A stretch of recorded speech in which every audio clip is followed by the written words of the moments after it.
I'm Ashley Bullington, and this is the Warmup.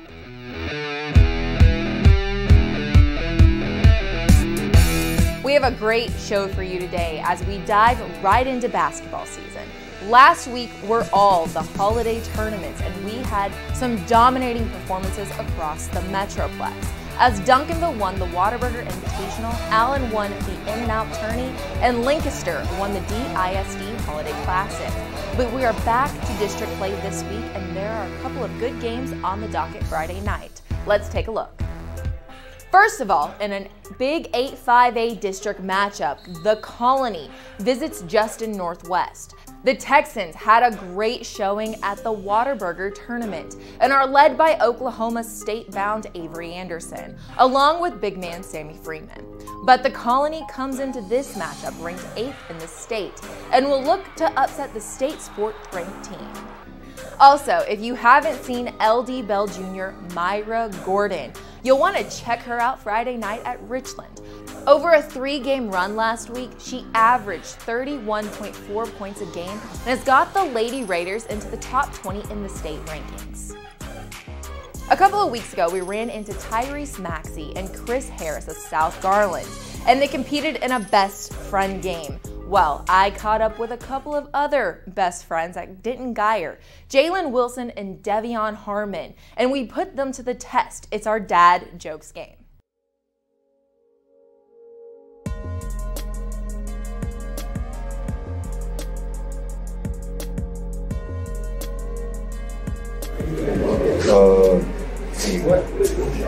What do you call an elephant that doesn't matter?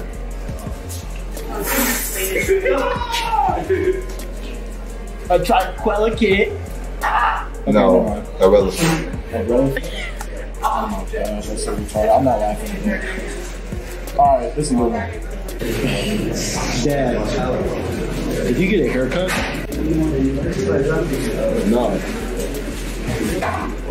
No, I got them all cut.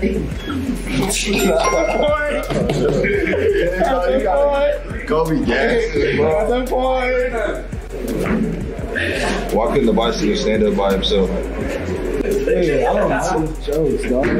He was too tired. Damn. Why did the coffee file a police report? Because he got mugged. Oh, I got mine. I'm about to get you on this one. Why don't skeletons ever go trick-or-treating? Because they have no body to go with. Oh, that's lit. Why is the cow going to the baseball field? To the bullpen? No. I got my own. Can I say my own? Mm-hmm. Why couldn't the toilet paper cross the road? I don't know. This got stuck in a crack.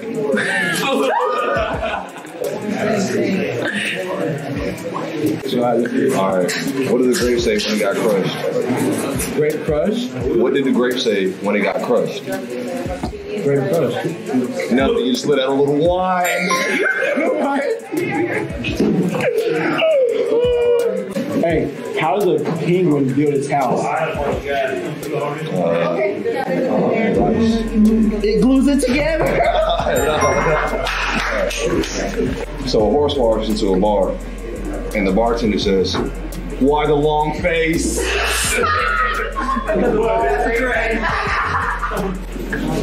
Nothing. I got another. That's still bad, bro. That's cute, bro. I'm gonna find him one. I want to do it, but it's not. I was gonna say something about Fortnite. I want to say something about Fortnite. We're not that good. That's another episode. Well, let's go back.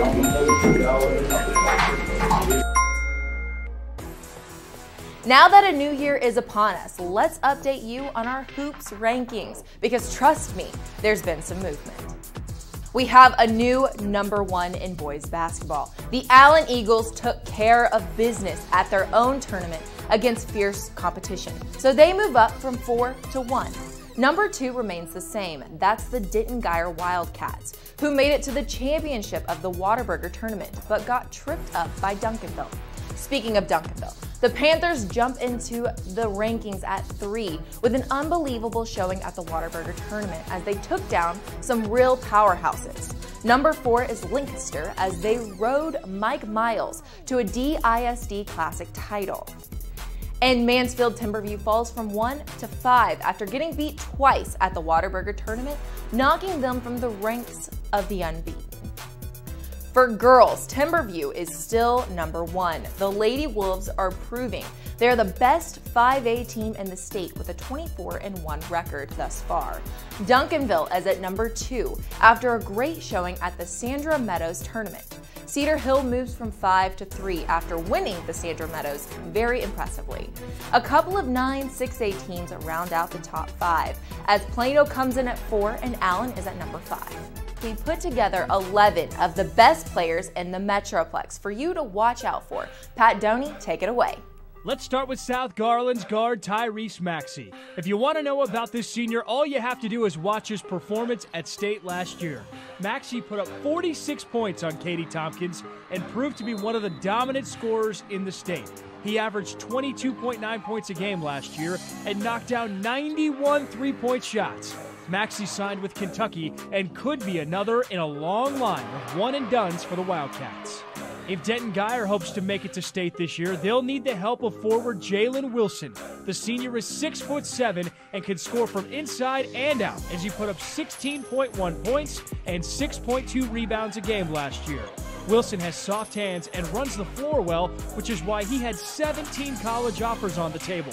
In the spring, Wilson decided he would take his talents to Ann Arbor to play for the Michigan Wolverines.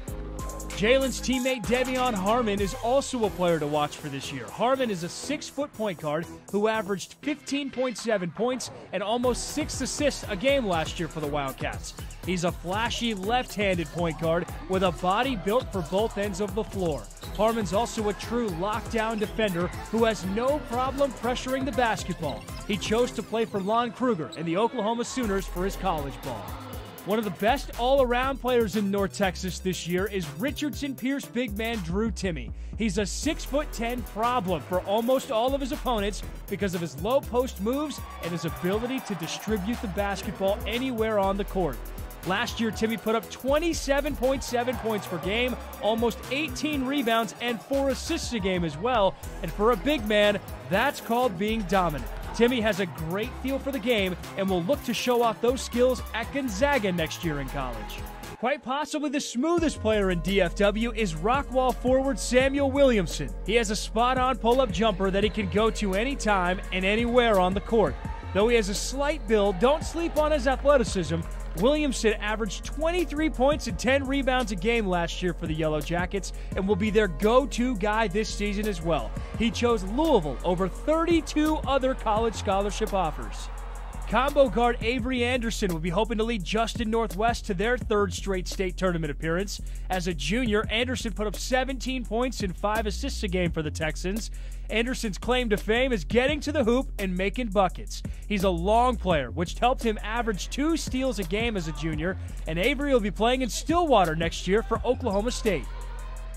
South Garland has a sharpshooter by the name of Chris Harris you need to know about. As a junior, Harris lit up the scoreboard with 19 points a game, and most of them came from behind the arc. He was our newcomer of the year as a freshman and has only gotten better ever since. Harris is a volume scorer who can get buckets in bunches if you try to double-team his teammate Tyrese Maxey. Harris will be headed to Texas A&M for his college ball. What can you say about Little Elm Jr. R.J. Hampton? First of all, he's a 2-time bobblehead winner on the show, and as a point guard, his 6'4", 180-pound frame is ideal, and he has an amazing feel for the game. As a sophomore, Hampton obliterated the competition to the tune of 31 points per game. He can knock down threes, mid-range jumpers, and he can get to the basket against the double team. There's not much RJ cannot do, which is why every major college, including Kentucky, Duke, and Kansas, are sending him daily mail. As of now, Hampton says he won't reclassify, so we should see him this year and then again next year at Little Elm. On the girls' side, a big-time transfer wound up at Allen. Nia Green took her 19 points and 7 rebounds per game from Bishop Lynch to the Allen Eagles for her senior season. One of the most gifted guards in the nation, Green has signed to play for the Louisville Cardinals after her senior year, but first, she's hoping to lead the Eagles to state.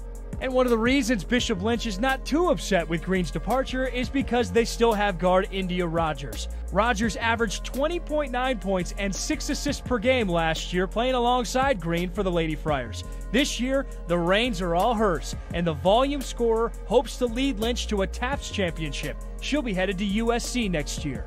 Finally, 5'10" point guard Jordan Oliver of Prosper is a must-see player this year in North Texas. Prosper went 31-4 last year, and the main reason was Oliver's 20 points, 8 rebounds, and 53% shooting from the field. The unquestioned leader of the Lady Eagles, Oliver will head to Baylor next fall. Now it's time to cool down with the Cooldown.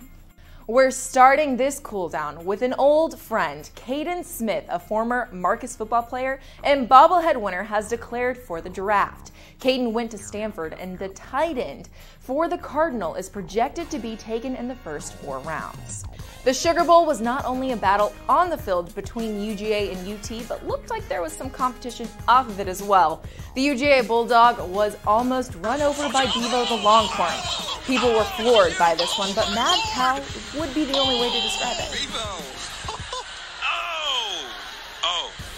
We have a full weekend of great basketball coming up. Follow our social media accounts to stay up to date with what we will have coming up on the show. We have Facebook, Instagram, Twitter, and YouTube. Those will get you ready for the best 30 minutes of TV. Wingstop Inside High School Sports at 6:30 p.m. on NBC5. Happy New Year, everyone. We thank you all for being a part of our family here at Inside High School Sports. We're all excited for 2019 and all the great things to come. I'm Ashley Bullington, and thank you for watching The Warmup.